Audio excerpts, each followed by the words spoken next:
En fait, l'être humain en général a tendance à se focaliser en fait sur ce qui ne va pas. Et toutes les femmes sont mauvaises. Tous les hommes sont mauvais. Tous les hommes sont mauvais parce que tu veux voir que tous les hommes sont mauvais. Sinon, il y a de belles histoires d'amour, ça existe.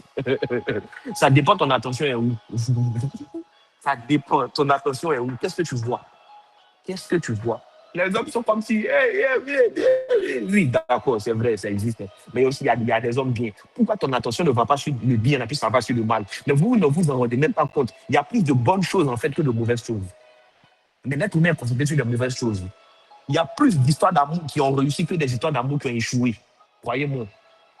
Il y a plus des choses qui ont réussi que des... Mais pourquoi des choses qui ont réussi là? On ne parle pas de ça. Et puis on parle toujours des choses qui ont échoué. Pourquoi? Parce que tu es focalisé sur ça. Et puis c'est l'objectif du diable. Tu regardes quoi? Tu regardes quoi? Tu regardes quoi? Mon frère, tu regardes quoi, ma soeur? Je me rappelle lors de la série, quand Maman Auclin nous prêchait sur les blessures, elle avait utilisé un passage qui m'a plu. Quelqu'un peut lire Genèse 21, verset 19. Genèse 21, verset 19. Puis je vais vous rappeler ce que... oui. Genèse 21, le verset 19, version Louis II. Oui. Et Dieu lui ouvrit les yeux et elle vit d'eau. Elle alla remplir d'eau l'outre et donna à boire à l'enfant. Oui. Qu'est-ce que maman enseigne la fois passée? Elle disait que Agar était dans une situation terrible. N'est-ce pas? Elle était loin de tout, on l'avait abandonné, elle pleurait. Le puits était là. Hein. Dieu n'a pas dit je crée un puits pour toi. Le texte dit Dieu lui ouvrit les yeux. Donc en fait, il y a des moments là où ton problème prend toute ton attention, que tu ne vois même pas les ressources et les bénédictions que Dieu a placées autour de toi. Tu regardes seulement la blessure au lieu de voir la solution. Alors que si tu as vraiment une lumière, pendant que les autres voient un problème, toi, tes yeux vont voir une solution. Tu regardes tellement ce qui te manque que tu ne vois même pas ce qui te reste. Oui, tu regardes tellement l'échec que, en fait, tu ne vois même plus la prochaine porte. Mon frère, ma soeur, tu regardes quoi? Le diable est en train de te distraire sur des choses négatives. Toi, tu fais quoi? Toi, tu fais quoi? Toi, tu fais quoi? La Bible dit, Dieu lui ouvrit les yeux. Dieu lui ouvrit les yeux. La Bible n'a pas dit Dieu a créé un puits. La Bible n'a pas dit non, non, Dieu n'a rien créé. C'est tout est déjà fait. Dieu lui ouvrit les yeux. Parce que sur le moment, elle ne pouvait pas voir les bénédictions. Pourquoi? Parce qu'elle était blessée. Pourquoi? Parce qu'elle était préoccupée par son manque. Elle n'était pas préoccupée par la ressource que Dieu avait déposée en elle. Est-ce que vous me comprenez? Donc après la priorité, il y a la vision. Tu vois quoi? Tu vois quoi? Tu vois quoi? Tu vois quoi? Si tu contrôles tes yeux, tu feras effectivement les priorités. Quand je parle de l'aigle, l'aigle, c'est un animal visionnaire. L'aigle voit, hein? L'aigle voit. De loin, sa proie, il voit, il vise ici, depuis il s'en va. Parce que sa priorité, d'abord, c'est la proie. Toi, ta priorité, c'est quoi? Et si tu n'as pas de priorité, tu vas être distrait. Tu vas être distrait. Donc, arrête de voir l'échec. Arrête de voir, non, non, non, non, non, non. Et encore une fois, je vous ai dit, si on est à cette étape-là, vous devez vous féliciter. Pourquoi? Parce qu'on a déjà détruit l'esprit de paresse. Si on parle de détruire l'esprit de distraction, c'est-à-dire que tu fais quelque chose. Et le diable vient détruire ceux qui font quelque chose avec la distraction. Donc, du moment où tu t'es levé pour avancer, c'est-à-dire que d'abord, tu dois te féliciter. Donc, bien sûr que je dois le prier comme ça, il faut d'abord dire merci qui t'a délivré de l'esprit de paresse. Parce que maintenant, là, tu ne cherches plus à délivrer de l'esprit de paresse, tu cherches à délivrer de l'esprit de distraction. Donc, tu as déjà fait un pas. Et puis, croyez-moi, au fur et à mesure que tu avances, tes problèmes aussi avancent. Au fur et à mesure que tu avances, tes problèmes avancent. Passer à un niveau supérieur, ça ne veut pas dire que non, tout devient facile. Plus tu grandis, plus tes problèmes aussi grandissent. Dieu va te donner la capacité de régler ces problèmes-là. Dieu ne va jamais souffrir les problèmes de ta vie, mon frère. Il faut que tu te mettes ça dans la tête. Parce que si tu souffres les problèmes de ta vie, tu vas toujours oublier qu'il est Dieu. Raison pour laquelle il a dit quoi à Osée? Je l'ai envoyé dans le désert pour parler à son cœur. Souvent, il y a des déserts qui viennent là. C'est pour que tu vois Dieu. C'est pour que tu comprennes que Dieu est toujours là. C'est pour que tu comprennes que Dieu est toujours là. C'est pour que tu comprennes que Dieu est toujours là. Il ne t'a jamais abandonné. Mais il faut que tu le vois. Et puis pour le voir, il faut chercher premièrement le royaume des cieux. Premièrement, pas deuxièmement. Non, non, non. Il y a une priorité à toute chose. Et si tu es désordonné, même dans ta vie spirituelle, vous voyez que le diable peut vous avoir. Comme on a vu avec Néhémie. ses ennemis voulaient l'avoir le faisant descendre. Or, dans sa tête, il se dit que cherchez premièrement le royaume des cieux et tout vous sera donné par-dessus. Il ne pouvait pas descendre parce que tout va lui être donné par-dessus. Donc, il était concentré sur l'œuvre que Dieu lui avait donnée. Il était focus. Il n'était pas distrait parce qu'il avait une priorité. Par contre, le prophète, le vieux prophète a pu introduire l'autre en erreur. Pourquoi? Parce que l'autre n'avait pas de priorité. Dieu lui avait dit quelque chose, mais non. C'était plus une priorité. Il s'est confié en ce que l'homme a dit, au lieu de plutôt entendre ce que Dieu a dit. Vous voyez que le lion est parti de dévorer. Donc, c'est comme ça que le diable fonctionne. Il n'a pas besoin de couper tes pieds. Il change ton chemin en mettant quelque chose. Et puis, il va toujours mettre quelque chose qui te plaît. Ce prophète qui est mort là, Dieu lui avait dit de jeûner, non? Et qu'est-ce que l'autre prophète est venu lui dire? Dieu a dit non, il faut manger, il faut boire un peu. Le diable vient toujours te tenter ce qui te manque. Il ne va jamais te tenter ce qui ne te manque pas. Il va toujours te tenter ce qui te manque. Il ne va jamais te tenter ce qui ne te manque pas. Il va toujours mettre une pensée de ce qui te manque. Il utilise ce qui te manque. Il utilise ce qui te manque. Il utilise ce qui te manque. Comment faire d'utiliser ton passé? Et puis vous savez pourquoi le diable utilise votre passé? Parce qu'il ne connaît pas votre futur. Le diable ne connaît pas votre futur. Et puis pour ça, il utilise votre passé pour vous accuser souvent. Il ne peut pas connaître votre futur. Non. C'est Dieu qui connaît ton futur. Parce que c'est lui qui a écrit. Il dit depuis le vent de ta mère, je t'ai connu. Le diable, c'est un ignorant. Raison pour laquelle il regarde en arrière pour prendre les choses du passé pour te faire mal.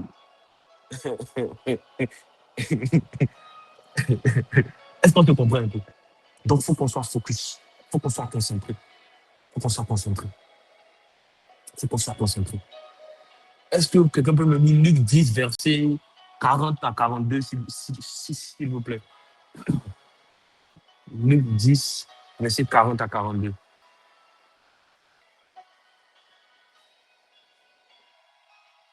Luc 10, versets 40 à 42.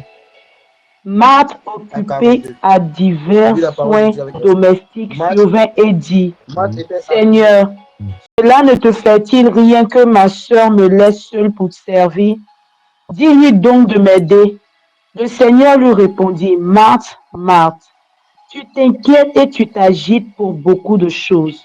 Une seule chose est nécessaire. Marie a choisi la bonne part qui ne lui sera point ôtée. Marie a choisi la bonne part qui ne lui sera point ôtée. Ça me rappelle 1 Corinthiens 7, verset 35, qui dit, je dis cela dans votre intérêt. Ce n'est pas pour vous prendre au piège, c'est pour vous porter à ce qui est bienséant et propre à vous attacher au Seigneur sans distraction. Vous voyez, ce verset-là m'a fait tiquer. Donc, on peut s'attacher au Seigneur avec distraction. Le verset dit, et à vous attacher au Seigneur sans distraction. Donc, c'est possible de s'attacher au Seigneur avec une distraction, mon frère. C'est dangereux. Est-ce que Matt faisait quelque chose de mauvais? Non, hein? N'est-ce pas? Matt servait Jésus, mais son activité était devenue une distraction. En fait, tu peux tellement être occupé à faire quelque chose pour Dieu que tu ne fais plus attention à ce que Dieu veut que tu fasses, en fait, à ce moment présent. Raison pour laquelle on parle de la sensibilité. À ce moment présent-là, tu veux faire quoi? À ce moment présent, qu'est-ce que tu dois faire? Tu peux être occupé dans l'église, occupé au travail, occupé dans ta famille, dans ton ministère, dans tes projets. C'est bien, mais pourtant tu peux être distrait de Dieu. C'est ce qui est dangereux. Tu peux être distrait de Dieu. Tu peux être distrait de Dieu. Tu peux être distrait de Dieu. Au moment présent, qu'est-ce que tu fais? Qu'est-ce que tu dois faire? Actuellement, tu dois être concentré sur quoi? Ok, tu as quelle étape de ta vie? D'ici l'année prochaine, Dieu t'a dit tu dois accomplir quoi? Tu n'es pas né en vain. Est-ce que tu poses des questions au Saint-Esprit? Le Saint-Esprit aime les gens qui lui posent des questions. Hein. Ça, le Saint-Esprit adore les curieux. Et il est bavard. Pose-lui des questions. Moi, demain, je dois faire quoi même? Ok, d'accord. Mais dans un an même, là, je dois aller où? Ah, ok, donc c'est là-bas. Donc j'ai tel objectif. Ok. Donc je suis fixé sur ça. Ok, donc je dois commencer ici. Ici, là, c'est ma priorité. Ok. Posons-lui des questions. Posons-lui des questions constamment. Posons-lui des questions. La dernière fois, on a parlé du plan et de l'architecte. On a dit un maçon peut bien construire un mur, mais si ce n'est pas dans le plan, on va lui de casser ce mur. C'est comme si tu as construit en vain. Donc tu peux bien faire des choses, tu peux bien évangéliser, tu peux bien prêcher, mais si ce n'est pas dans le plan de Dieu, mon frère, tu le fais en vain. Tu le fais en vain, tu le fais en vain, tu le fais en vain. Tu le fais en vain. Donc on doit demander la grâce également. Jésus, je t'en supplie, je ne veux pas marcher de moi-même. Jésus, je t'en supplie, tu dois pleurer à ses pieds.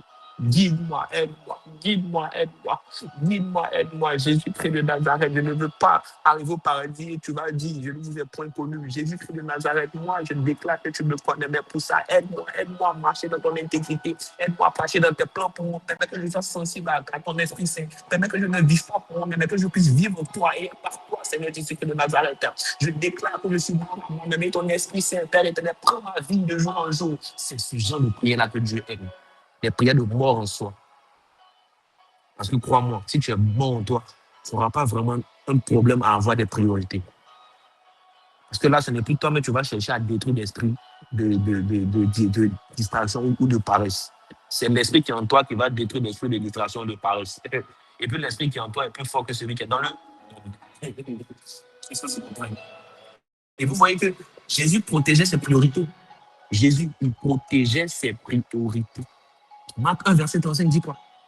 Vers le matin, pendant qu'il faisait encore très sombre, il se leva et il sortit pour aller dans un lieu désert où il pria. On va revenir sur le désert, mais où il pria. Ça veut dire que Jésus avait des priorités. La foule pouvait attendre. Les besoins étaient nombreux. Mais il y avait un moment où Jésus devait se retirer. Voilà. Il y avait un moment où Jésus devait se retirer pour prier, pour prier, pour prier, pour prier. Les priorités. Et puis, frère chrétien, on est chrétien, c'est vrai. Mais on n'a qu'à être attaché à notre Seigneur Jésus. Oui, oui, oui, oui, oui, oui, oui. J'ai une partie de ma famille qui est musulmane. Et j'ai vécu beaucoup avec les musulmans. Moi-même étant petit, d'accord, musulman. Et il y a une chose, frère. Les heures de prière, c'est les heures de prière. Il faut monter, il faut descendre. Les heures de prière, c'est les heures de prière. Les heures de prière, c'est les heures de prière. Mais nous, chrétiens, non, non, non, non, non, non, non. Ah, il m'appelle, ok, je peux débaucher, chap, chap. Ah, ok, non, il y a foi, il y a foi. Ok, non, c'est pas important. Ok, non, non, non, non, non, non, non. Hey, bien-aimé, le sens de la priorité dans le monde spirituel, c'est important où? Qu'est-ce qui est important pour toi? Qu'est-ce qui est important pour toi? Qu'est-ce qui est important pour toi? Qu'est-ce qui est important pour toi? Qu'est-ce qui est important? Qu'est-ce qui est important? Qu'est-ce qui est important pour toi? Qu'est-ce qui est important? Qu'est-ce qui est important? Qu'est-ce qui est important pour toi? Luc 2, verset 49. Pourquoi me cherchiez-vous? Ne savez-vous pas qu'il faut que je m'occupe des affaires de mon Père? Jésus savait pourquoi il était là, en fait. Il n'était pas là en vain. Il était là pour s'occuper des affaires de son Père. Quand tu connais ton pourquoi, en fait, tu deviens difficile à distraire. Tu es distrait quand tu sais pas, tu connais pas ton pourquoi. Tu sais pas, tu connais pas ton objectif d'ici cette fin d'année, ton objectif d'ici l'année prochaine. L'année, en fait, tu vis pour vivre, tu vis au jour le jour. Raison pour laquelle je me rappelle, une des premières prédications que le pasteur prêtait lorsque j'étais revenu, c'était l'organisation. Pour ne pas vivre au jour le jour. C'est un pilier. C'est un pilier. C'est un pilier. C'est un pilier. Est-ce que tu connais ton pourquoi? Tu connais ton pourquoi? Il faut que tu cherches à connaître ton pourquoi, mon frère. Et puis on a parlé du désert, non? Il s'est retiré dans un lieu désert. Et je me rappelle aussi, c'est quoi? C'était Agé ou c'est Osé? Il dit, non, c'est Osé. Je l'ai envoyé dans le désert pour parler à son cœur. Pourquoi? Parce que dans le désert, là, il y a le silence. Et puis il faut que tu saches que le bruit peut devenir une distraction. Voilà. On vit d'une génération où, en fait, tout réclame notre attention. C'est comme si, en fait, on est d'un combat où le diable veut notre attention. Le téléphone, les notifications, les messages, les réseaux sociaux, les vidéos par-ci, les musiques, les actualités, les opinions des influenceurs, quoi, les conversations. En fait, oui, il y a beaucoup de bruit. Mais le problème n'est pas seulement la quantité de bruit. C'est est-ce que malgré tous ces bruits-là, tu peux encore entendre Dieu au milieu de tout ça? Est-ce qu'on peut encore entendre Dieu au milieu de tout ça? C'est pour ça que les retraites sont importantes. Souvent, retire-toi. Je l'envoie dans le désert pour parler à son cœur. C'est pour avoir un moment de silence. Mais tu n'aimes pas le silence. Quand il n'y a personne autour de toi, tu es triste. Parce que pour toi, tu as besoin d'être entouré de certaines personnes pour que tu sois heureux. Toi-même, est-ce que tu es content avec toi-même? Tu ne peux pas être content avec toi-même. Parce que tu passes pas du temps avec Dieu. Tu ne contemples pas Dieu pour qu'il ait ce respect-là sur toi. Raison pour laquelle, quand tu es seul dans la maison, tu es triste, tu te déprimes, je me sens seul. Tu n'es pas seul. Tu n'es pas seul. Si tu ouvres tes yeux, tu vas savoir qu'il y a une armée, il y a au moins 1000 anges ou 10 000 anges qui sont là. Tes yeux sont sur quoi, mon frère? Sur ta solitude ou bien sur qui tu es. Et tu ne peux pas savoir qui tu es si tu ne lis pas la Bible qui est la lumière. Parce que cette lumière n'a jamais en toi et tu es le reflet. Et pour pouvoir refléter ça, il faut que tu la contemples. Il faut que tu la contemples. Il faut que tu la contemples. Pour que Élisée reçoive l'onction d'Élie, qu'est-ce que Élie lui a dit? Regarde-moi monter. Il fallait qu'il y ait une contemplation. Et c'est en observant que lui aussi, il a eu cette onction de prophète sur lui. Tu contemples quoi? Tu regardes quoi? Est-ce que tu vas vers le désert? Est-ce que tu aimes les retraites? Est-ce que tu fais de Dieu ta priorité? Ou bien tout te distrait? Tout te distrait. On vit dans un monde où c'est un combat. Mon frère, il faut que tu saches que chaque matin quand tu te réveilles là, tu es en guerre. Chaque matin quand tu te réveilles là, tu es en guerre. Il faut que tu saches que tu es en guerre en fait. Tu es en guerre. Tu es en guerre. Tu dois entendre Dieu. Tu dois entendre Dieu. Parce que malgré tout ça là, on peut encore discerner la voix de Dieu. 1 roi 19, verset 11 à 12. L'Éternel dit, sors et tiens-toi dans la montagne devant l'Éternel. Et voici, l'Éternel passa. Et devant l'Éternel, il y eut un vent fort et violent qui déchirait les montagnes et brisait les rochers. L'Éternel n'était pas dans le vent. Et après le vent, ce fut un tremblement de terre. L'Éternel n'était pas dans le tremblement de terre. Et après le tremblement de terre, un feu. L'Éternel n'était pas dans le feu. Et après un feu, un murmure doux et léger. Un murmure comment? Doux et léger. Un murmure comment? Doux et léger. Raison pour laquelle j'ai dit souvent quand l'onction vient là, c'est vrai, tu peux faire du bruit, tu peux tomber, tu peux crier, oui. Mais souvent là, tu es assis, et puis il y a un vent, ou bien il y a une voix douce et légère qui vient te convaincre sur quelque chose. Tu viens, et puis tu vois que le péché meurt. Le péché meurt automatiquement. Doux et léger. Doux et léger. Doux et léger. Quand Dieu parle souvent, murmure, doux et léger. La prostituée vient. Elle ressort là, elle est totalement transformée. Pourquoi? Parce que sa mentalité a changé. Avec des murmures, quoi? Doux et légers. Il y avait le vent, il y avait les tremblements, il y avait le feu. Et puis quoi? Il y avait des murmures. Parfois là, sortir des bruits, mon frère, pour entendre la voix de Dieu. Parfois là, sort des bruits pour entendre la voix de Dieu. Sort des bruits pour entendre la voix de Dieu. Sort des bruits pour entendre la voix de Dieu. Va te poser. Ça fait combien de temps que tu n'es pas parti en retraite? Tu vis pour vivre. Le monde là, c'est une guerre. Le monde là, c'est une guerre. Le monde, c'est une guerre. Le monde, c'est une guerre. Le monde, c'est une guerre. Ce sont les violents qui ne sont pas du royaume des cieux, n'est-ce pas? Ce sont les violents qui ne sont pas. Le monde, c'est une guerre. Le monde, c'est une guerre, mon frère. Est-ce que tu veux être le guerrier de Dieu? Oui. Est-ce que tu veux être le guerrier de Dieu? Le monde, c'est une guerre.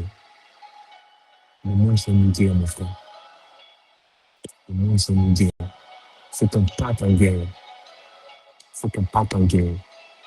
Mais comme on l'a dit, on ne rentre pas en guerre étant aveugle.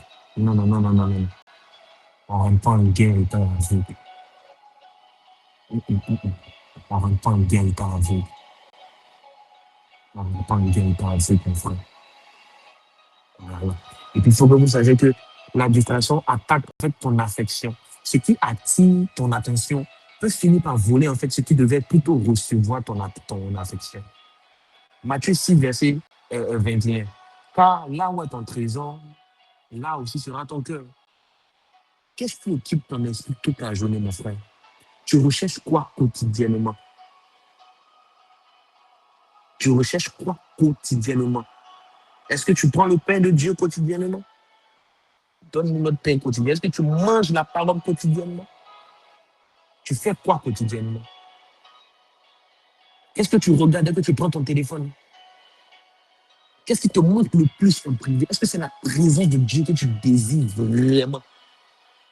Si tu désires la présence de Dieu vraiment, il va te montrer et te dire ce que tu dois faire. Tu ne seras jamais paniqué. Tu vas toujours faire. En fait, quand on dit être au bon endroit, au bon moment, là, c'est dans ça que tu vas être. Voilà. Parce qu'il faut que tu comprennes que chaque minute, en fait, donnée à quelque chose est une minute de ta vie que tu ne peux plus récupérer. Raison pour laquelle la Bible parle du temps. Même la Bible dit que le diable n'a pas assez de temps. Le diable n'a pas assez de temps. Et ce qui prend ton attention finit par définir en fait qui tu es. Regardez même ton téléphone. On parle des réseaux sociaux, on parle de Twitter, on parle de quoi, de Instagram, de TikTok et tout ça. Mais regardez bien. Si toujours tu regardes des prédications sur TikTok des prédications, ton TikTok va être un TikTok chrétien. Tout ce que tu vas voir en général là, ça va être des fils de prédication, de prédication, de prédication. Si tu vas sur TikTok, que tu as l'habitude de regarder des bêtises, quand tu seras sur TikTok là, c'est des bêtises qui vont venir. Ça veut dire quoi? On devient ce qu'on a l'habitude de faire, les frères. Tu as l'habitude de faire quoi? Même le téléphone obéit avec les algorithmes. Parce que les algorithmes étudient tes habitudes. Quand on dit algorithme des réseaux sociaux, là, ça étudie ce que tu aimes. Raison pour laquelle souvent, là, si vous avez remarqué, tu peux parler, je donne un exemple. Ah, moi, mais je cherche un ordinateur. Hein. Je cherche un ordinateur.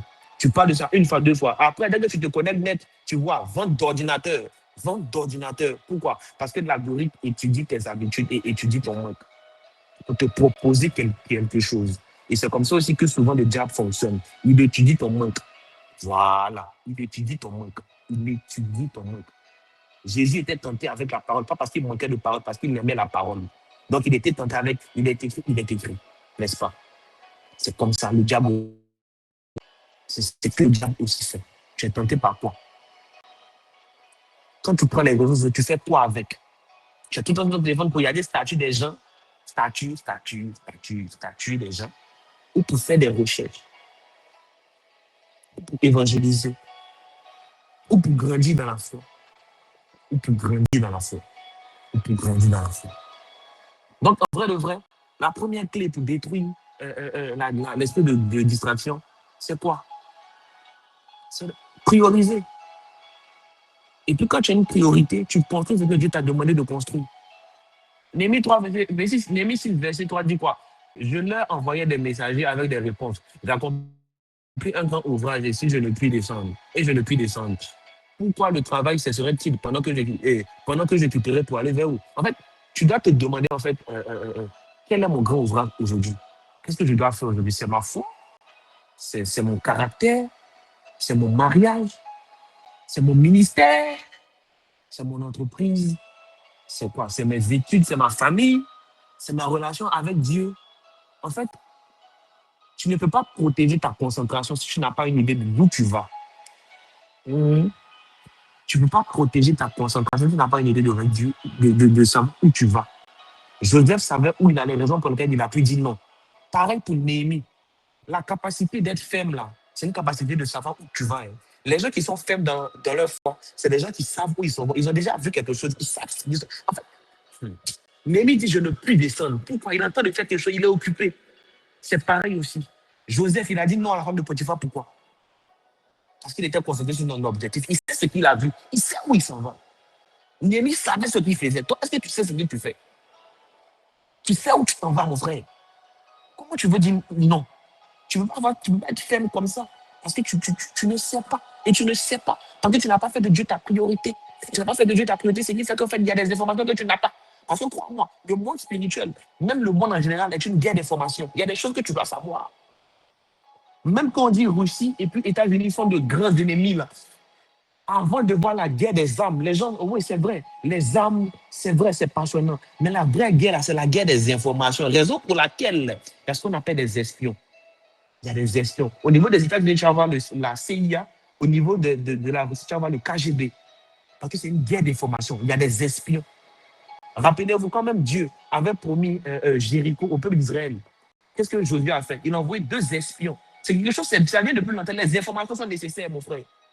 Tu ne peux pas aller quelque part si tu n'as pas certaines informations. Les informations sont là, sont des clés pour entrer dans certaines portes. Et c'est ces informations qui vont te permettre de dire non souvent.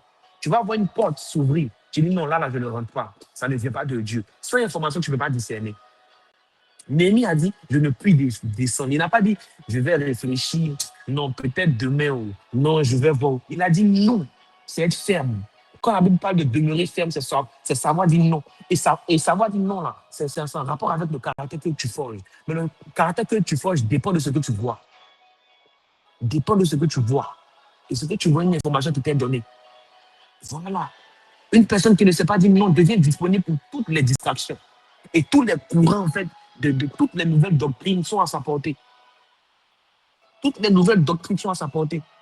On t'a parlé d'offrande de rachat. Oui, dans ce cas-là, il peut pécher, il a pas dû donner l'argent à Dieu et puis il y a à être pardonné. Mon frère. Il dit il est le père de l'or, il est le créateur de l'or et de l'argent. L'or et l'argent lui appartiennent. Toi, tu peux faire quoi? Tu as donné offrande de rachat, comme si c'était ta chair, ton temple, tu aimes ça. Tu aimes ça.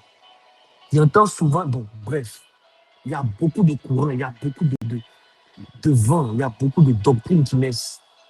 Il faut que tu saches non souvent. C'est pas ma priorité, non.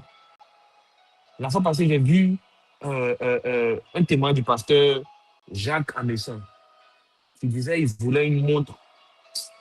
Et puis quand il voulait payer la montre de ses fils spirituels, lui a dit, est-ce que tu as vraiment besoin de ça actuellement? Il a dit, hey, tais-toi, si ton père spirituel, laisse-moi payer.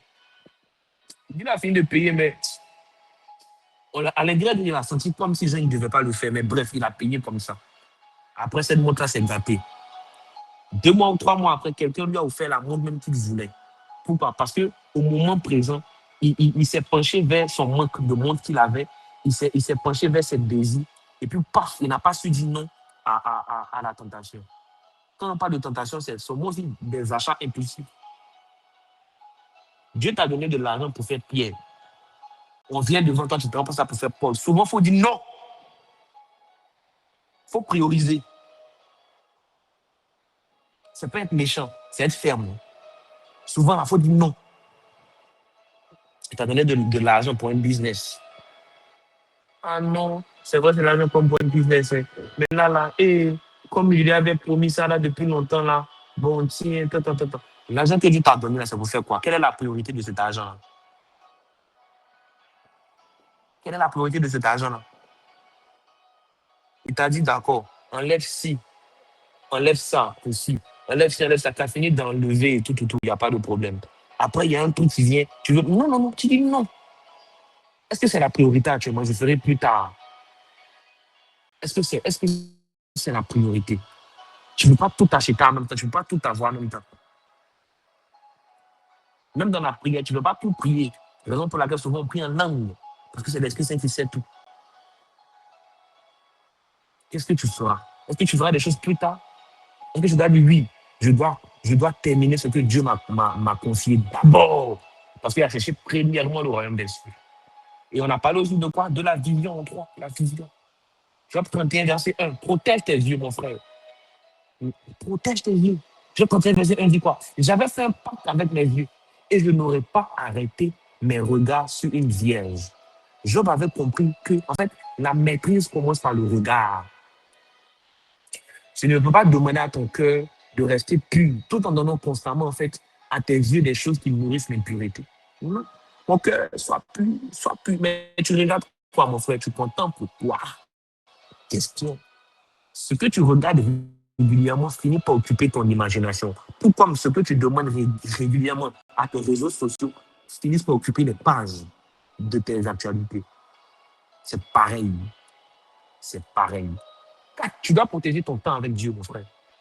Et l'exemple que je prends pour ça, c'est encore une fois Daniel.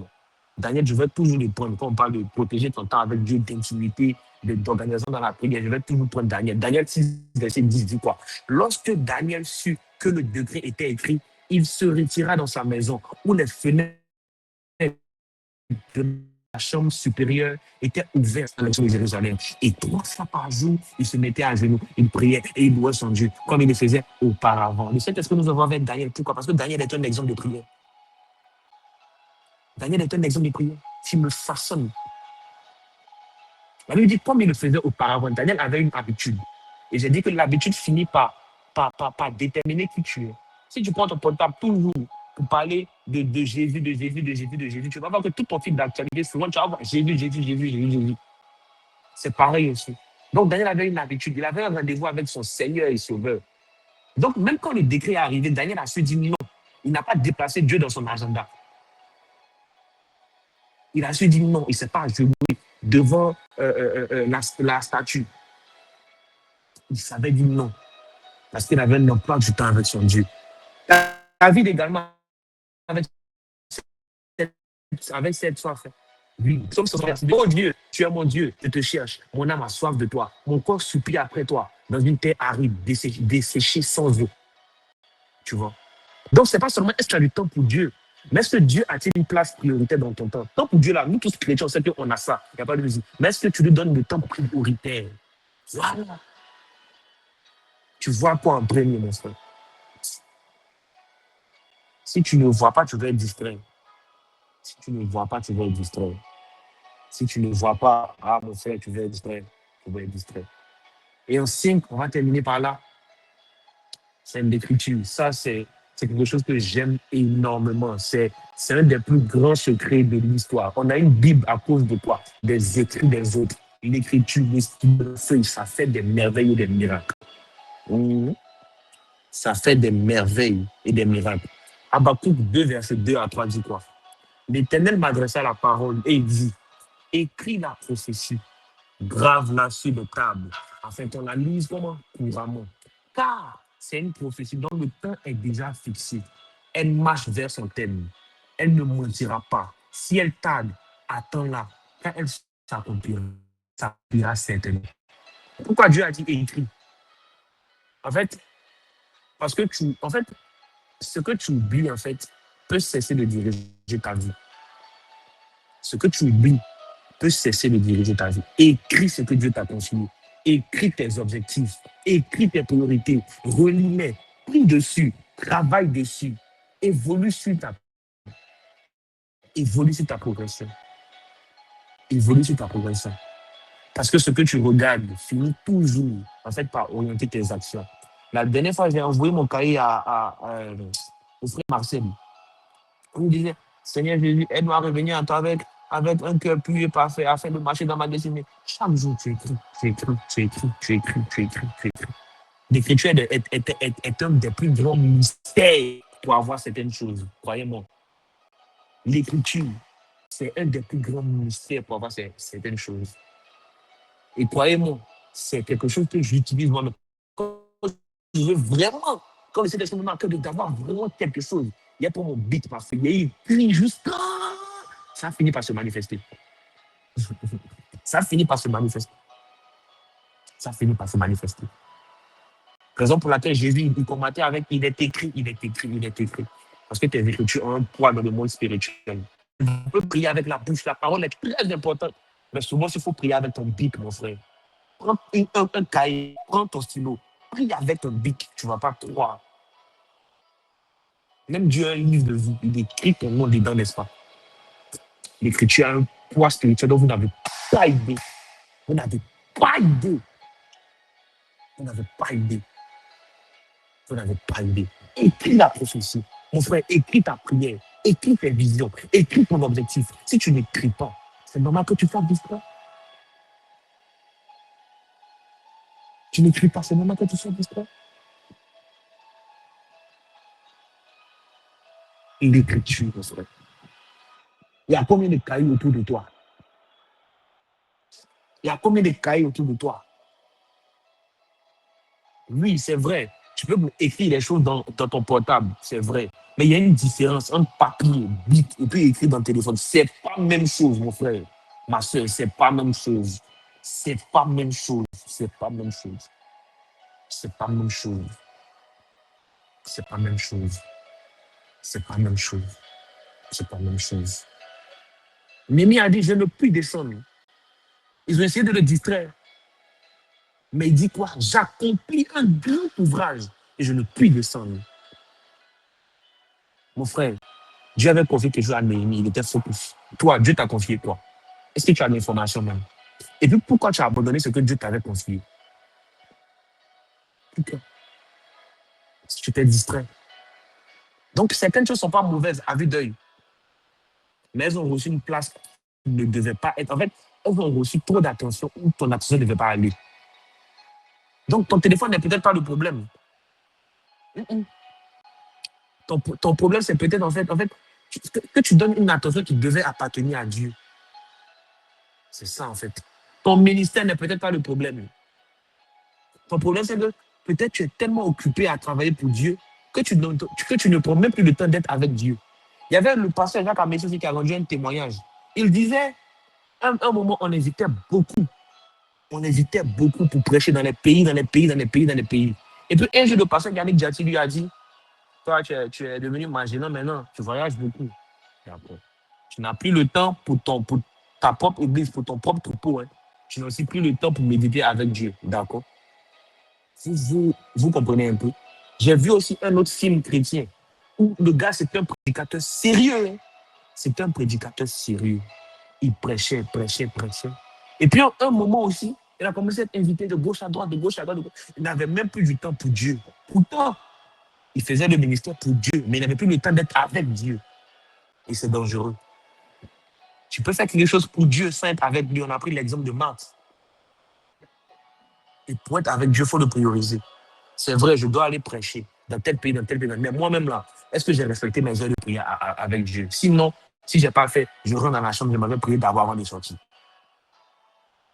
Sinon, le diable peut utiliser ton amour pour Dieu même, pour te déconcentrer de l'objectif que Dieu a pour toi. Oui. Vous ne pensez pas que la plupart des faux prophètes qui sont sortis là, c'est quand ils ont commencé étant faux, ils ont été distraits.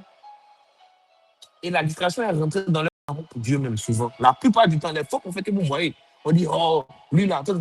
Et c'est pas la fois passée, je parlais d'un pasteur sur les réseaux sociaux avec Rich. Et puis le pasteur Rich me disait, non, lui là, bizarrement au début là, on me disait qu'il était sérieux. Hein. On me disait qu'il avait bien commencé. Mais aujourd'hui, c'est devenu un TikToker, un TikToker. C'est pas qu'au début, il avait de mauvaises intentions. Mais non, il y a une distraction qu'il a contemplée qui est venue. Et puis le diable, maintenant, l'a envoyé pour aller à l'opposé de sa destinée. Et puis, crois-moi, si tu as une grande onction, tu auras toujours de grandes distractions. C'est pour ça qu'il ne faut jamais juger certains hommes de Dieu. Vous ne savez pas par quoi ils passent. Je ne suis pas en train de les justifier. Mais je leur dis, priez pour eux. Priez pour eux. Priez pour eux. Priez pour eux. Si tu es vraiment un appelé de Dieu, tu vas prier pour ce genre de personnes-là également. Prions pour eux. Prions pour eux. Donc, qu'est-ce que le diable fait? Il peut utiliser même ton amour pour Dieu pour te détourner. Il y a beaucoup qui sont rentrés en tant que bons pasteurs, bons prophètes. Ils ont fini formation. Ils ont fini formation. Ça existe. Quand tu ne fais pas de Dieu ta priorité, puis tu préfères faire son ministère ta priorité. Tu préfères faire de son ministère ta priorité. Tu préfères faire de son ministère ta priorité. Et souvent, l'amour de ton ministère, non. On a tous regardé aussi prophète All of a Sudden, je ne sais plus c'est le premier, mais il y avait est-ce que c'est ça? Il y avait un prophète, un pasteur sérieux aussi, qui était parti rendre ministère dans une ville. Et il y a une fille qui a mis un poison dans son verre pour le violer, pour coucher avec lui. Et après, qu'est-ce qu'il a fait? Comme il voulait protéger son ministère, il est reparti coucher avec la fille encore. Il voulait tellement protéger son ministère qu'il est parti recoucher avec la parce que la fille lui faisait un chantage. Si on ne couche pas ensemble une deuxième fois, les vidéos où j'étais violé là, je vais publier. Vidéo où j'étais violé là, je vais publier. Il a eu peur pour son ministère, il n'a pas eu peur pour sa relation avec Dieu. Donc qu'est-ce qu'il a fait? Il est parti recoucher avec la fille une deuxième fois encore. En pensant épargner son ministère. Or, c'était là, mais il venait de détruire son ministère. Par contre, s'il avait dit à la fille, non, je m'en fous.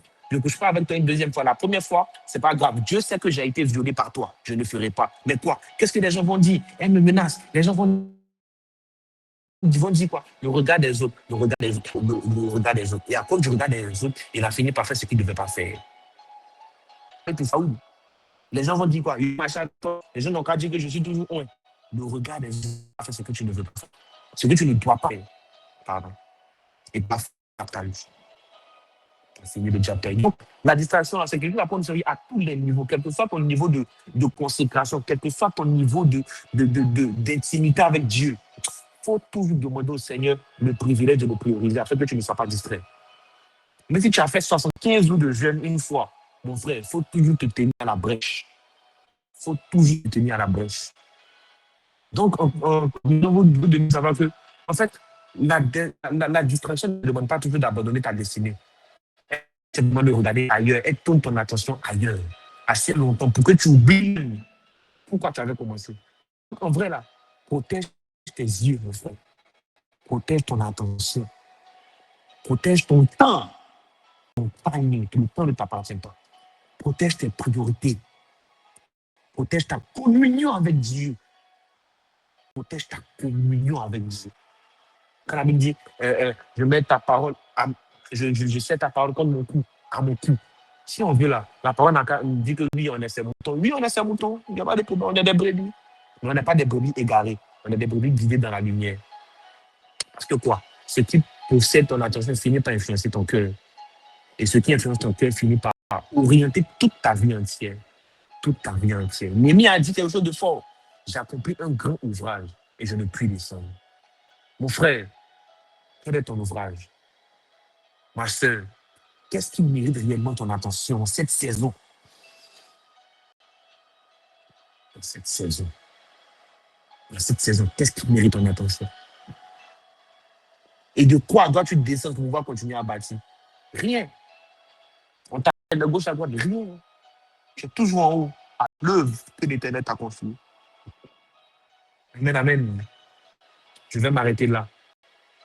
J'espère que vous avez été bénis. Mais avant de passer le micro au pasteur Gérard, on va prier.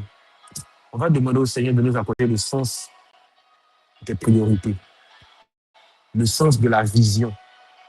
On va demander au Seigneur de nous accorder l'amour, de passer du temps avec lui. On va demander au Seigneur de nous accorder l'amour même de l'écriture, parce que la Bible dit écris la prophétie.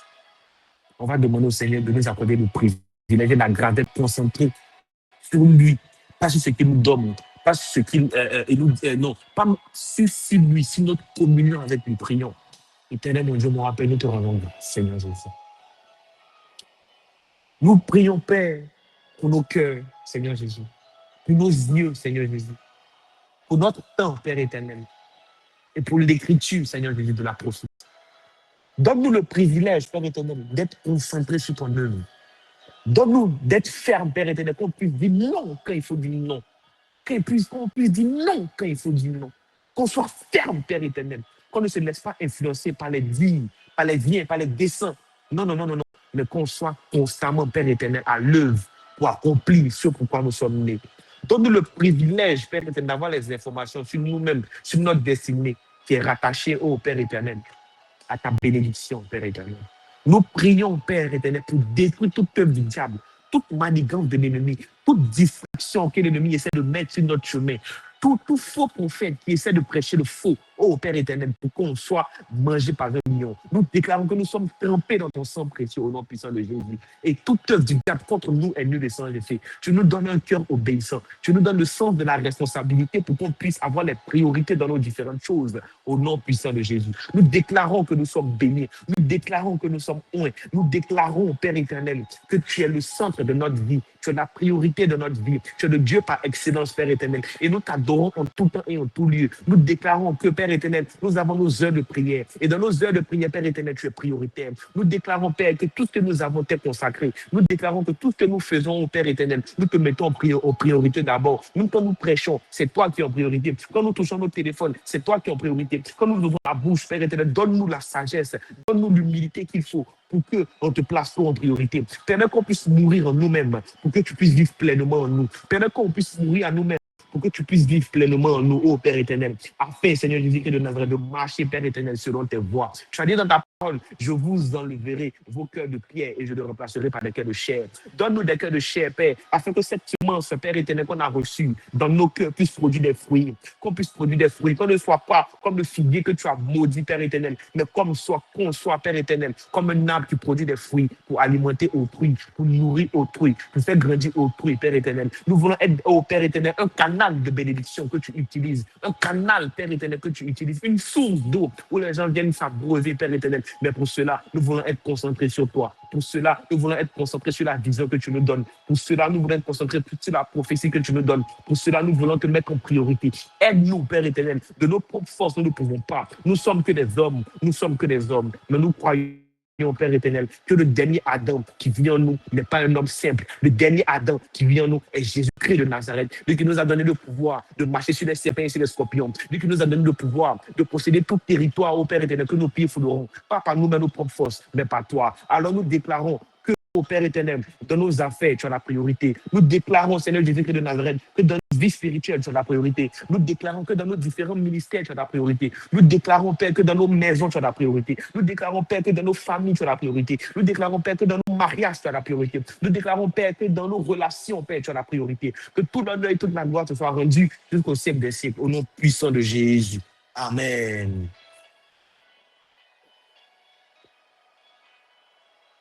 Pasteur Gérard, tu peux. Amen.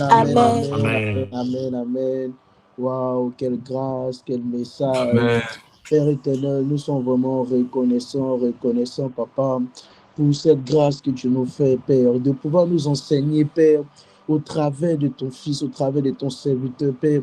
Nous sommes vraiment reconnaissants, Papa, et nous honorons cette grâce, Père, nous honorons cette grâce. Alors, avec un cœur reconnaissant, tu vas dire merci à Dieu pour cette parole. Tu peux ressentir même l'amour que Dieu a pour toi en te donnant ce type d'enseignement. Tu peux ressentir même c'est-à-dire, ce que Dieu me veut pour toi en te donnant de tels enseignements, c'est vraiment une grâce d'écouter ces enseignements. C'est vraiment un privilège de pouvoir écouter. Alors dis merci à Dieu. Ne prends pas cela pour acquis, mais sois vraiment reconnaissant. Dis-lui qui Père, je te dis merci pour ce message.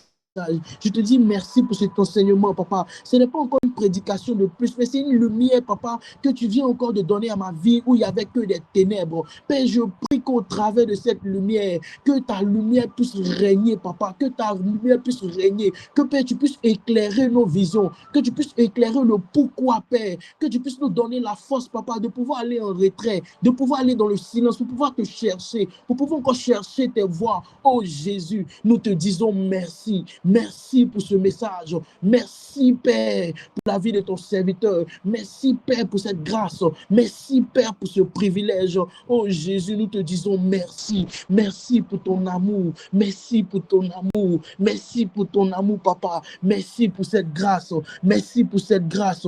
Nous te disons merci et nous te donnons toute la gloire, Papa. Tu mérites d'être élevé. Qu'est-ce que tu es bon pour nous? Qu'est-ce que tu es merveilleux pour nous? Qu'est-ce que tu es un Père responsable, qui est un Père qui se soucie de ses enfants? Nous te disons merci, Jésus. Merci, Jésus. Délivre-nous, Père, de toute distraction. Délivre-nous, Père, de tout ce qui, Papa, vers lequel notre attention est tournée, mais qui ne mérite pas réellement notre attention. Père, délivre-nous de tout cela. Délivre-nous du filet, Papa. Du diable. Et fais-nous marcher, Papa, dans ta grâce. Fais-nous marcher, Papa, dans ta vision. Fais-nous marcher, Papa, dans tes projets. Illumine, Papa, les yeux de notre cœur, afin que nous puissions, Papa, aller là où tu nous envoies, Merci Jésus pour cette grâce. Merci Jésus pour ce privilège. Merci Père pour tout ce que tu fais. À toi soit la gloire, la louange, l'élévation pour des siècles. Nous te disons merci Jésus. Merci pour ce moment. Merci pour cette grâce. C'est dans le nom puissant de Jésus-Christ que nous avons prié. Amen, amen, amen, amen, amen. Alors, dans ce même temps, tu vas prendre ton offrande, tu vas prendre ton téléphone et tu vas voir sur l'écran, voilà, les différents moyens digitaux par lesquels tu peux s'aimer, tu peux saisir cette grâce, tu peux saisir encore cette solution que Dieu t'apporte encore. Ce n'est pas que lorsque tu vas donner, Dieu va, non, mais c'est juste que tu honores la grâce. Et quand on parle du principe de la semence, c'est-à-dire que c'est ça, quoi. Toute chose qui porte des fruits a une semence. Et c'est la semence qu'on met dans la terre. Et lorsqu'on met cette semence dans la terre, il y a quelque chose encore qui sort. Alors on honore cette grâce, Père, parce que nous avons reçu quelque chose. Et en retour, Père, nous te donnons, Papa, pour ta gloire, nous donnons pour ta gloire. Alors pour toutes les personnes qui ont fait les offrandes, nous prions, Père, que tu puisses, Père, bénir ces offrandes, les agréer, que Père, là où il y avait les ténèbres, que ta lumière, Papa, reste éternellement, que là encore, Papa, où il y avait encore, Papa, un manque d'instruction, que tu envoies les instructions, là encore, il y avait un manque de vision, que tu envoies maintenant une vision limpide, que tu puisses, Papa, nous donner l'organisation qu'il faut, que tu puisses nous donner la priorité qu'il faut, afin que nous ne puissions pas être dispersés, que ta main puissante, Papa, agisse dans nos vies, et que tu nous donnes, Papa, la culture, Papa, des bons conseils qui ont été donnés ici, Père, que nous puissions les attacher à nos cous pour la gloire de ton nom, et que nous puissions porter des fruits, Père, pour la gloire de ton nom, dans le nom puissant de Jésus-Christ, que nous avons prié. Amen, amen, amen, amen, amen. Que Dieu vous bénisse. Franchement, dit le message était un message j'ai été béni et je sais que vous aussi, vous avez été bénis par la grâce de Dieu. Donc, si ce notre culte tient à sa fin, pratiquement à sa fin, donc je vais donner les bonnes nouvelles. Comme bonne nouvelle, chaque mercredi et vendredi, nous nous retrouvons en ligne pour nos rendez-vous hebdomadaires qui sont les rendez-vous des mercredis et les rendez-vous des vendredis qui débutent à partir de 20h30. Et le vendredi, il y a le pasteur Christo Klein qui sera à la partie pour nous enseigner encore sur le même thème, le père de la maison, détruire l'esprit de la distraction. Donc, sur ce, il y a aussi les informations concernant l'Église.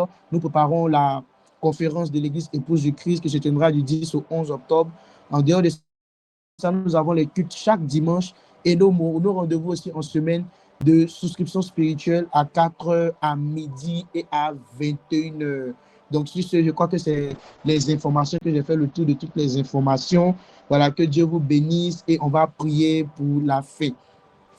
Père éternel, je veux bénir ton Saint-Nom, Papa, pour ce temps passant ta présence. Waouh, quel moment agréable, quel moment encore rempli de ta grâce, assaisonné de sel, Père.